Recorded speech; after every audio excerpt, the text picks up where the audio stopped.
Hello everyone, myself Vaishnavi, studying in 7th class. Today we are discussing the topic of types of plant from the subject of biology. Many types of plants are there, but today we are discussing the 4 types of plants and one bacteriac. And let's discuss the first one, insectivorous plant. What is insectivorous plant? I will give you the introduction of these plants. Insectivorous plant which eat insects for the nutrients. They have lack of nutrients. And next one, Saprotropes. They are the bacteria. Bacteria means they are called green cleaners. You will see the video means you can find that. And Saprotropes are depending on the dead and decaying matters. Those are called Saprotropes. Example, bread mold, mushroom, and parasites. Parasites secretly collect the nutrients from the plant. Which collects the nutrients is called parasite, means cuscuta, for example cuscuta, and which provides nutrients is called host. And at last, symbiosis or symbiotic relationship.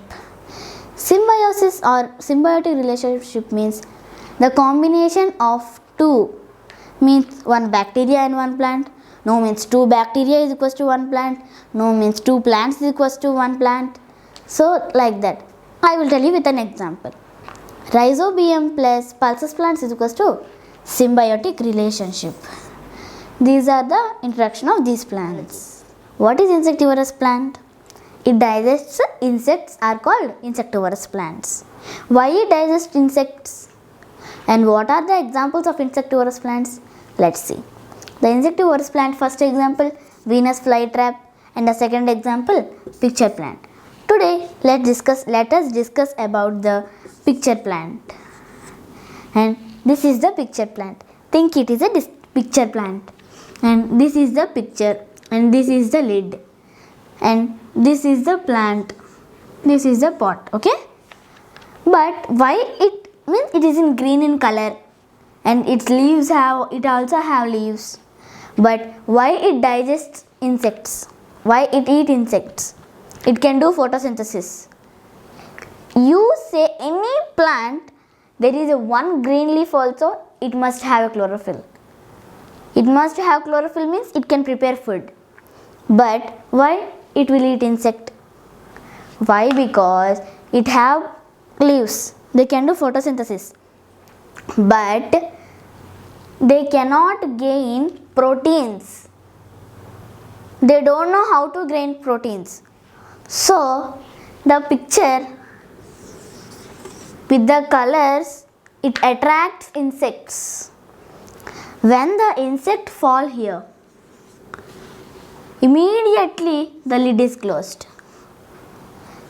The insect fall here, immediately the lid is closed. The insect comes up to here, the middle of the picture. It releases some digestive juices. By this way, the insect is digested in the picture. Then, why it only eat insects? Because insect attract for honey, then the picture is looking like a flower. So, it attracts insect. It only eat insects. Then, the insect comes here by the digestive juice, it digests the insect. Then, the proteins of insects comes to the picture. The picture, see, this is the stem, means this is the bark of the branch which is connected to the picture. Which is connected to the picture, the branch of the bark of the branch. Then by this way, the proteins get it by the stem to the soil. Then by soil only a plant can grow. So the soil. Some it give to soil for growth and some it has for the plant. Then the plant grows. So it digests insects. Same way of the Venus flytrap too. Same way. It also digests insects because lack of proteins. Lack of proteins. What are saprotropes? Saprotropes means they are small like insects. They depend on dead and decaying matter. Not only small, big also. They depend on dead and decaying matter. For example, This think it is a bread mold. Think it is a bread mold. Keep it in a room for 3 to 4 days or 4 to 5 days. Then it become mold.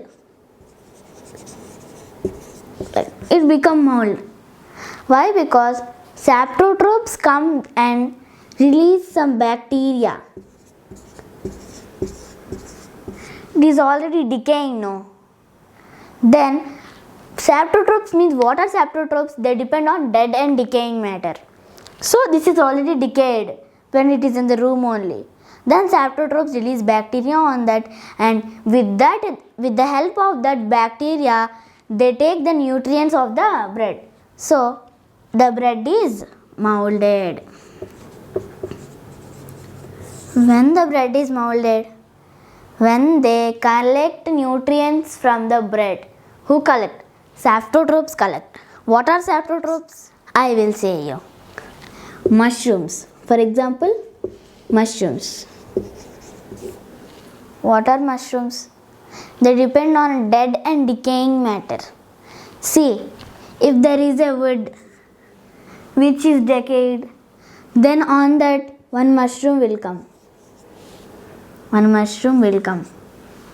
Why? Because it is already decayed now. Mushroom is a saprotropes. So then the decaying wood is decayed now. Then the mushrooms form on that. Not only one mushroom, so many mushrooms form on that. So like that, not only bread mold, not only mushrooms, saprotropes are so many. Saprotropes are also called the green cleaners of India. Why they call the green cleaners of India? Because, why? See, dead bodies. Saprotropes will not take the nutrients from the bodies, means the bodies will not decay, no. Then the earth is full of bodies. When the saprotropes come and release bacteria on that body and take the nutrients, then that body is decayed and decomposed in the soil. Then the nitrogen come out. Okay. The dead bodies. So the saprotropes are called the green cleaners of India. What are parasites? What is the statement of parasites? I will say you. They are present in the inner side of the body or on the side of the body. Means on the surface of the body. I am saying you again. It is present in inner side of the body or on the surface of the body. Okay, let's see the examples. Examples: lice and cuscuta. First we will talk about lice. Lice are present on our head and it takes nutrition from our blood. Means they take blood from our nerves. In that blood we have so many nutritions. By that way the lice take the nutritions. But what is cuscuta? I will say you. See, this is the soil and this is the banyan tree. Think it is a banyan tree. Banyan tree.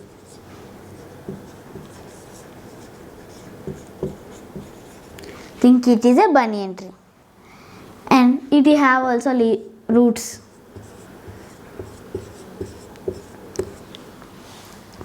But beside of the banyan tree, in some places beside of the banyan tree, they have tiny leaves in the soil. But we can't see that.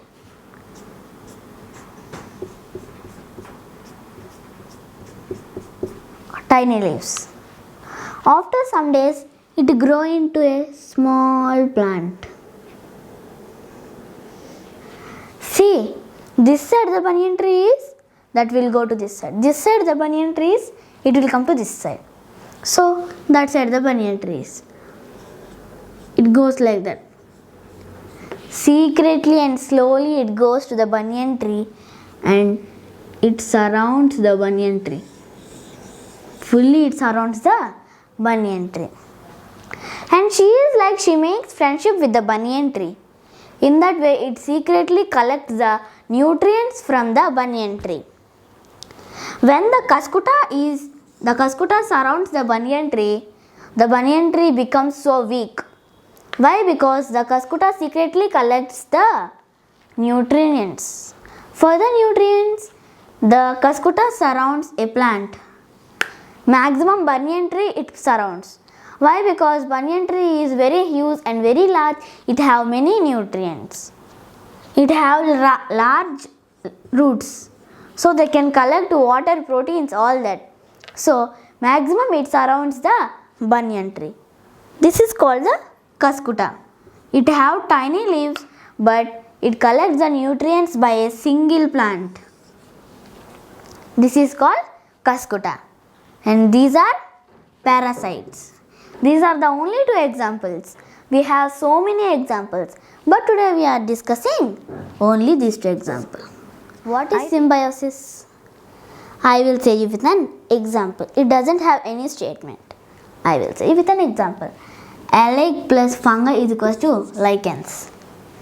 And another example, rhizobium plus pulses plants is equals to symbiotic relationship. Okay, first we will take an first example only. Algae give nutrients to the fungi. Fungi give shelter to the algae. By combining these two, we will get the lichens. I am saying again. Algae give nutrients to fungi and fungi give shelter to algae. By combining these two, we will get the lichens. And another one, rhizobium plus pulses plants. Rhizobium is a bacteria. But why rhizobium plus pulses plants only? That too is equals to symbiotic relationship. What is the meaning of symbiotic? Symbiotic means the relationship of two.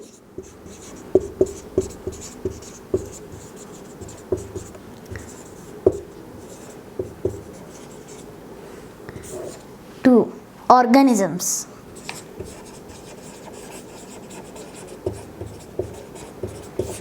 The relationship of two organisms. These are two organisms. This is the symbiotic relationship. These are two organisms. This is the symbiotic relationship. Okay, you understood what is a symbiotic. Then rhizobium is a bacteria which is present in the crops and the pulses plants. See, this is the soil and this is the pulses plant.